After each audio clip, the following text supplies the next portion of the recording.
जय हिंद दोस्तों, स्वागत करते हैं हम आपका अपने YouTube चैनल आइडियाज़ एजाइल में। और आज के इस वीडियो में हम पढ़ेंगे कि जब बहुत सारे फिगर्स को एक साथ मिला दिया जाए या रेक्टेंगल के अंदर बहुत सारे रेक्टेंगल हो, कुछ इस तरह, स्क्वायर के अंदर खूब सारे स्क्वायर हो या ट्रायंगल के अंदर बहुत सारे ट्रायंगल बने हुए हों, तो इसमें कुल त्रिभुजों या ट्रायंगल की इसमें कितनी संख्या होगी, इसमें कुल आयतों या रेक्टेंगल्स की कितनी संख्या होगी, इन्हें गिनना। और इसमें एसएससी या किसी भी कॉम्पिटिटिव एग्ज़ाम में बहुत सारे सवाल इससे पूछे जाते हैं। तो सबसे पहले हम ट्रायंगल शुरू करते हैं।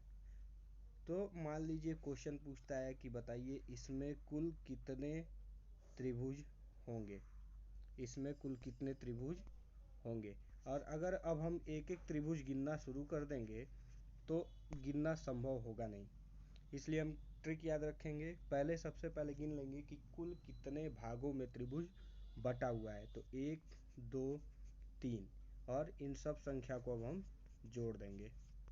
उत्तर आया 6। मतलब इस त्रिभुज में कुल 6 त्रिभुज हैं। इस त्रिभुज में कुल कितने त्रिभुज हैं? 6 त्रिभुज हैं। दूसरा एग्जाम्पल समझ लीजिए। अब दूसरा उदाहरण कैसे, एक और एग्जाम्पल हम ले लेते हैं। बताइए अब इसमें कितने त्रिभुज होंगे। अब क्वेश्चन थोड़ा हार्ड हो गया, तो पार्ट गिन लेंगे, 1 2 और 3। टोटल 3 पार्ट हैं इसमें। तो सबसे पहले इन सबको जोड़ दें, 1 + 2 + 3 बराबर कितना आया? 6। अब 3 पार्ट तो ये थे, तो ये 6 हो गया। 2 पार्ट ये हैं, एक इधर और एक इधर, एक लाइन से इसको इससे 2 पार्ट, एक इसमें और एक इसमें बांटा गया है 2 पार्ट में। ध्यान दीजिए, एक पार्ट ये और एक पार्ट ये, 2 पार्ट में बांटा गया है। तो इसमें हम क्या करेंगे, 2 का मल्टीप्लाई करा देंगे, तो टोटल उत्तर आएगा हमारा 12। तो इस प्रकार के फिगर में त्रिभुज की संख्या ऐसे ही निकाली जाएगी। अब एक और थोड़ा मॉडरेट लेवल का या हार्ड लेवल का क्वेश्चन देख लेते हैं कि अब इसमें बताइए त्रिभुज की संख्या कितनी होगी।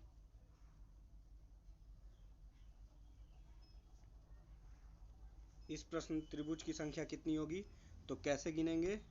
तो इसमें देखिए 1 और 2 पार्ट, ये 2 पार्ट 1 और एक ये 2, 3 त्रिभुज यहाँ, सेम टू सेम 3 यहाँ 3 यहाँ, तो 3 3 6 3 9 त्रिभुज हो गए। कैसे, जब ऐसे कुछ था, ध्यान दीजिएगा, जब त्रिभुज कुछ ऐसा था, कुछ त्रिभुज ऐसा था, तो एक पार्ट और ये 2 पार्ट, टोटल कितने त्रिभुज हो गए? 3। तो सर में यहाँ 1 पार्ट और 2 पार्ट, 3 त्रिभुज ये 3 ये 3 ये 9। एक ये छोटा वाला, एक ये छोटा वाला, 9 1 10, और एक ये जो बाहर में है ये बड़ा वाला, 10 1 11। कुल त्रिभुजों की संख्या कितनी हो जाएगी यहाँ? 11। तो त्रिभुजों की संख्या हम हमेशा ऐसे ही निकालेंगे, ठीक है। एक और प्रश्न इसी में देख लेते हैं। अगर कह दे कि इसमें त्रिभुज की संख्या बताइए, ये ट्रिक थोड़ी अलग होगी तो इसमें ध्यान देंगे। इसमें त्रिभुजों की संख्या बताइए, इसमें भी हम भाग गिन लेंगे, तो भाग 1 2 3 और 4, कुल 4 भाग हैं। तो हम बस कुछ नहीं करेंगे, जो सबसे बड़ी संख्या होगी इसमें, तो 4 है, उसमें 2 का गुणा करा देंगे। 2 का गुणा कराते ही जो संख्या हमको प्राप्त होगी वही कुल त्रिभुजों की संख्या होगी। मतलब इस आकृति में कुल त्रिभुजों की संख्या कितनी होगी? 8 होगी, ठीक है। तो त्रिभुज हो गया था। त्रिभुज के बाद अब हम सीखेंगे आयत की संख्या निकालना। कह दे अगर कि इसमें कुल आयतों की संख्या बताइए, इस आकृति में कुल आयतों की संख्या बताइए, तो सबसे पहले हम रो और कॉलम गिन लेंगे। रो कितना है? 1 2 3 रो है। कॉलम कितना है? 1 2 2 और 3, कुल 3 रो है, 3 कॉलम है। अब इन सारे कॉलम की संख्याओं को जोड़ दें, तो कॉलम की संख्या का जो सम है वो कितना होगा? 6। कितना होगा 6, और रो की संख्या का जो सम है वो कितना होगा, वो भी होगा 6, यहाँ वो भी होगा 6।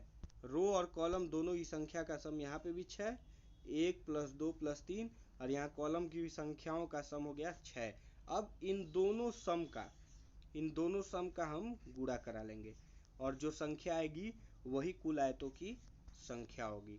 मतलब इस आकृति में जो कुल आयतों की संख्या है इस आकृति में वो कितनी है, वो 36 है। ठीक है, अब एक और सवाल इसी पे हम देख लेते हैं। कह दिया कि इसमें कुल आयतों की संख्या बताओ। तो सबसे पहले रो गिन ले, 1 2 3, जोड़ लेते हैं इसको सबसे पहले। तो 3 2 5 1 6, जोड़ने पे 6 आ गया। यहाँ कॉलम कितना है, 1 2 3 4 और 5, जोड़ लेते हैं। तो 1 2 1 3 3 6 4 10 5 15, और यहाँ पे भी दोनों सम, इसका और इसका, दोनों का जब हम गुणा कराएंगे, दोनों का गुणा कराएंगे तो कितना आएगा, 15 गुणा 6 बराबर 90। मतलब इस आकृति में, इस दी हुई आकृति में कुल आयतों की संख्या कितनी है, 90 है। ठीक है, तो आयत और त्रिभुज में हम कुल आयतों और त्रिभुजों की संख्या निकालना सीख लिए हैं। अब हम सीखेंगे वर्ग में कुल वर्गों की संख्या, या वर्ग में कुल वर्गों की संख्या को निकालना। अब मान लेते हैं ये एक कोई वर्ग है, स्क्वायर वर्ग, इसमें कुल स्क्वायर या वर्गों की संख्या पूछी जाती है। तो इसमें भी सबसे पहले वही करेंगे, रो और कॉलम गिन लेंगे। लेकिन इसमें दो केस है। पहला, जब रो की संख्या और कॉलम की संख्या बराबर हो। जैसे यहाँ पे है, रो कितने हैं कुल, रो है 1 2 3 और कॉलम भी है 1 2 3। तो इस दशा में जितने रो या कॉलम होंगे उनकी संख्याओं को स्क्वायर करके या वर्ग करके हम जोड़ लेंगे। तो कितने टोटल रो हैं, 1, तो 1 का स्क्वायर, 2 2 का स्क्वायर, 3 + 3 का स्क्वायर। कुल संख्या कितनी हो जाएगी ये, तो 1 का स्क्वायर 1, 2 का स्क्वायर 4 और 3 का स्क्वायर 9, जोड़ेंगे तो उत्तर आएगा 14। कब, जब रो और कॉलम की संख्या बराबर होगी। दूसरा केस कौन सा है, जब रो और कॉलम की संख्या बराबर ना हो। मान लेते हैं कि पूछ दिया कि इस वर्ग में कुल वर्गों की संख्या बताइए, इस वर्ग में कुल वर्गों की संख्या बताइए। तो इस वर्ग में कुल वर्गों की संख्या निकालने के लिए सबसे पहले हम रो कॉलम गिन ले। तो रो है 1 2 और 3, 3 रो है, कॉलम कितना है 1 2 3 4, 1 2 3 और 4। तो सबसे बड़ी संख्या से एक बार फिर से ध्यान दीजिए, जब रो और कॉलम अलग अलग होगा।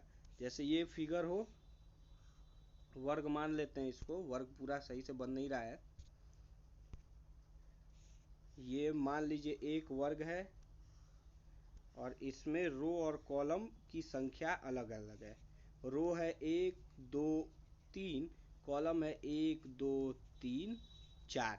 अब इसमें जब हम वर्गों की संख्या निकालेंगे तो क्या करेंगे, जो सबसे बड़ी संख्या है इसका तिर्यक गुणा करा देंगे इसमें, फिर इससे छोटी वाली का इसमें और इसका इसमें, जो बच जाएगा इसको छोड़ देंगे, इससे कोई मतलब नहीं है। अब क्या करें, गुणा कराए तो 4 गुणा 3 प्लस 3 गुणा 2 प्लस 2 गुणा 1। अब इन कुल संख्याओं को जोड़ लेंगे। तो 4 तिहाई 12, 12 6 18, 2 20। तो इसमें कुल वर्गों की संख्या हो जाती 20। ठीक है, तो अब हमें ऐसे ही वर्गों, आयतों और त्रिभुजों की संख्या ज्ञात करनी है। एक और स्पेशल केस आप देख लीजिए वर्गों के लिए खास करके। कह दिया अगर कि इसमें कुल वर्गों की संख्या बताइए, इसमें कुल वर्गों की संख्या बताइए। तो सबसे पहले इसका एक छोटा पार्ट देख लीजिए। इसमें कुल वर्गों की संख्या 1 2 3 4 और एक ये जो बाहर वाला है 5। इसलिए जब ऐसा कोई भी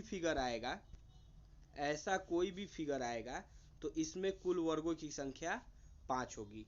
ठीक है, तो अब इसमें कितने वर्ग होंगे टोटल, इसमें कुल कितने वर्ग होंगे तो गिन लेते हैं। सबसे पहले इस वाले डिब्बे में पूरे 5 वर्ग, और फिर इस वाले डिब्बे में भी पूरे 5 वर्ग, तो 5 और 5 जोड़ देंगे तो आ जाएगा 10। तो आज का वीडियो यहीं समाप्त होता है। अब अगले वीडियो में हम पढ़ेंगे रीजनिंग का एक और बहुत पसंदीदा टॉपिक, जो है रक्त संबंध। रक्त संबंध, और रक्त संबंध से बहुत सारे सवाल आते हैं परीक्षा में।